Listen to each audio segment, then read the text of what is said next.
Predictions हैं, understanding है, वो क्या है ओवरऑल मॉनसून को लेकर? क्या लगता है कि 90% of long period average rainfall इस बार रह सकती है? देखिए ma'am, 90% of LPA is not a good number. It is below normal. हम our first forecast is of 94%, which is a below normal. IMD का पहला फोरकास्ट था -8%, which is a below normal. Today they have revised it to 90. Do you understand? From 90 to 89 turns into drought. So the IMD has first gone for a very aggressive below normal forecast, and then they have revised it even downwards from 92 to 90. And there's only one, and the National Meteorological Service is saying that there is only 1% difference between below normal and normal. So I think we're looking for a drought, if not a severe one. तो एक तो ये अब मतलब कि, और ये भी गवर्नमेंट ऑफ इंडिया को पता ही होगा अगर आईएमडी ने ये डिक्लेयर किया है, बिना हाई अप्रूवल के तो ये फोरकास्ट इशू किया नहीं होगा. सो दे आर. और दूसरा, जून बहुत ही ऑलरेडी पहले 15 दिन जून खराब लग रहा है. थंडरस्टॉर्म्स नॉर्थ इंडिया में आ गए हैं. इसका मतलब ये नहीं कि मानसून आ गया है. मानसून का ऑनसेट भी होगा तो बड़ा वीक सा होगा, उसका प्रोग्रेस भी वीक लग रहा है, तो सोइंग तो लेट हो गई होगी. अच्छा जतिन जी, अभी तो इनफैक्ट मॉनसून आया नहीं है और उसके पहले ही जो 90% एलपीए की हम बात कर रहे हैं, आईएमडी ने जो कहा है स्टेटमेंट, जो आपने भी इनफैक्ट अभी क्लियरली कहा, मेरे ख्याल से लोवेस्ट एवर फोरकास्ट होगा in the run up to monsoon. और प्लस कितने % चांसेस आपके हिसाब से आप देख रहे हैं कि 90% के नीचे जाने की भी सिचुएशन हो सकती है मॉनसून की? 60% chance of drought, 80% chance of below normal. Okay. और अगर 60% मतलब कि 90% से कम 60% चांस है.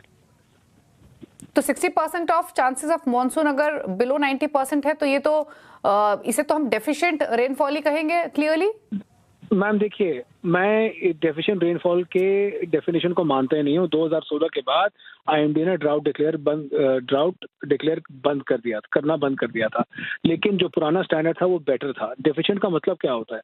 ये तो बहुत ही क्लियर है ना. 90 to 95% is below normal and below 90% is drought. ये अकाल का फोरकास्ट है. अच्छा, ज्योग्राफी वाइज क्या कुछ ऐसे स्पेसिफिक रीजन्स हो सकते हैं जतिन जी जो ज्यादा इम्पैक्ट हो सकते हैं? मैम इसको ना, ये थोड़ा स्टैटिस्टिकल होता है. जनरली अगर ड्राउट जैसी चीज होती है तो आपका जो मेन ग्रीन बेल्ट है, साउथ ऑफ से हरियाणा तो आंध्रा, कर्नाटका, महाराष्ट्र, एमपी, उत्तर प्रदेश, बिहार, झारखंड, यही है जो वल्नरेबल होता है. ईस्ट नॉर्थ ईस्ट में बारिश थोड़ी ज्यादा हो जाती है.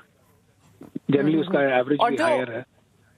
और जो ऑनसेट की हम बात कर रहे थे उसमें भी डिलेज की तो ऑलरेडी बातचीत शुरू हुई है, उसमें फर्दर डिले देख रहे हैं क्या आप? ऑनसेट देखिए, हमारे हिसाब से 4 तारीख को जो डिक्लेयर कर ही देंगे.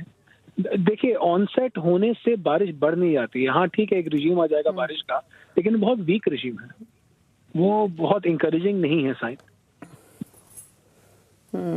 और जैसे हमारा एग्रीकल्चर लैंड तो मेजरली बारिश पर काफी डिपेंडेंट होता है ओवरऑल सोइंग के लिए, ग्रोथ के लिए, खरीफ क्रॉप्स के पॉइंट ऑफ व्यू से, तो वहां पर आप इम्पैक्ट ठीक ठाक देखते हैं. पर चाहे वो राइस की बात करें, कॉटन, सोयाबीन, ये फसलें तो सीवियरली फिर इम्पैक्ट होते हुए दिखाई दे सकती हैं अगर ड्राउट जैसी सिचुएशन होती है. देखिए, ड्राउट अगर अकाल आता है तो आपका 1% ऑफ जीडीपी जाता है ट्रेडिशनली.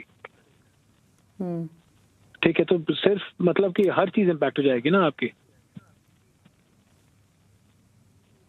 एग्जैक्टली. आपके रूरल इकोनॉमी बहुत जम के इम्पैक्ट होगा. रूरल सरप्लस, आपके पावर की रिक्वायरमेंट बढ़ेगी, इरिगेशन की रिक्वायरमेंट बढ़ेगी, पावर का प्राइस मेरे ख्याल से ऊपर भी होना चाहिए. बहुत सारे विंड पावर कम हो जाता है मानसून, जब मानसून वीक रहता है तो, और फिर उसका नॉक ऑन इफेक्ट होता है मार्केट्स में, कंजम्पशन में, हर चीज में. तो जतिन जी, क्योंकि आप बखूबी मौसम के मिजाज को समझते हैं, फसलों के इम्पैक्ट को समझते हैं, तो क्या लगता है कि जिस तरीके की सिचुएशन इनिशियली दिखाई दे रही है यहाँ पर सेंटर या फिर स्टेट लेवल पर इस वीक मॉनसून से डील करने के लिए प्रिपेयर्डनेस शुरू करनी होगी, specially agriculture point of view से? देखिए, हमारा देश has been for a long time drought resistant but not drought proof. तो जब पहले अकाल आते थे 60s तक, तो हमारे यहाँ फैमिन होते थे, भूखमरी होती थी.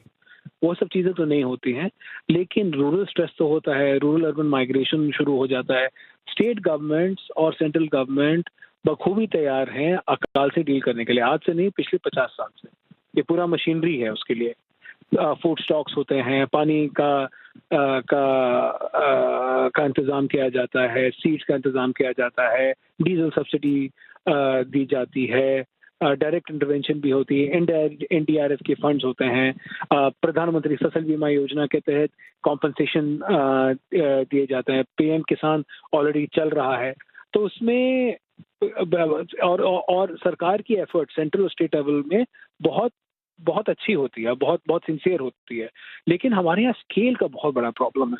इतने सारे लोग 17% ऑफ जीडीपी एग्रीकल्चर डिपेंडेंट और 650 से 750 मिलियन लोग एग्रीकल्चर से डायरेक्टली इनडायरेक्टली डिपेंडेंट और 800 करोड़ लोग इस देश में ये फूड सब्सिडीज का फायदा लेते हैं।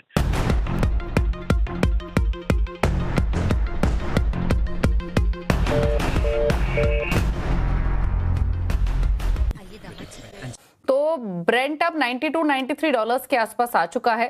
Potential US cease fire deal होने की एक्सपेक्टेशंस में ये प्राइसेस नीचे हुए हैं। हालांकि अभी सिर्फ यूएस और ईरान ने अग्री किया है सीज फायर एक्सटेंड करना, चीजें भी फाइनलाइज नहीं हुई हैं और उसके बावजूद प्राइसेस 92 के आसपास हैं।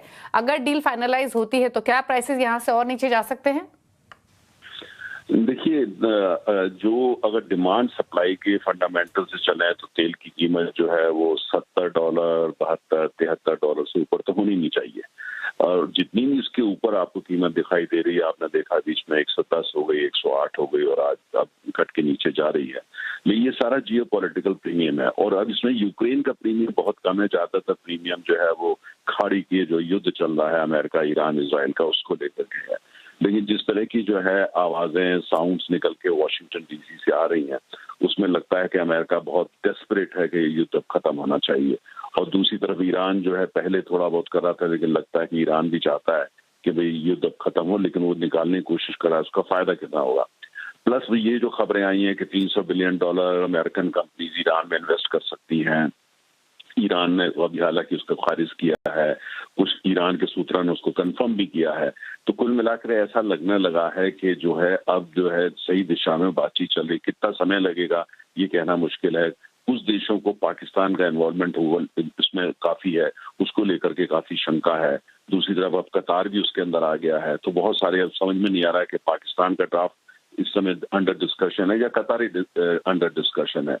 तो इसलिए ये थोड़ी सी दुविधा है। लेकिन कुल मिला के जो दिशा है वो तेल का बाजार ये मान रहा है कि शायद अब हम थोड़ा शांति की तरफ बढ़ रहे हैं और स्टेट ऑफ हॉर्मुज जो है आने वाले चंद सप्ताह में खुल सकता है, पक्का नहीं लेकिन खुल सकता है। तो कीमतों में वो रिफ्लेक्ट कर रहा है। और दूसरी तरफ ये भी साथ में रिफ्लेक्ट ये कर रहा है कि जो बाजार जो है कितना डेस्परेट है, और ये भी मान के चल रहा है कि एकाएक सब कुछ ठीक नहीं हो जाएगा, क्योंकि 1500-1600 टैंकर, जहाज, कंटेनर वेसल्स वहां पे फंसे हुए हैं, उनका सबको निकलने में समय लगेगा वगैरह वगैरह। तो बाजार मानता है कि भाई 3 से 4 महीने का उसमें समय लगेगा। लेकिन बाजार उत्साहित, पॉजिटिवली रिस्पॉन्ड कर रहा है और इसीलिए आप देख रहे हैं कि कीमत जो है वो दक्षिण दिशा की तरफ जा रही है। लेकिन उस पर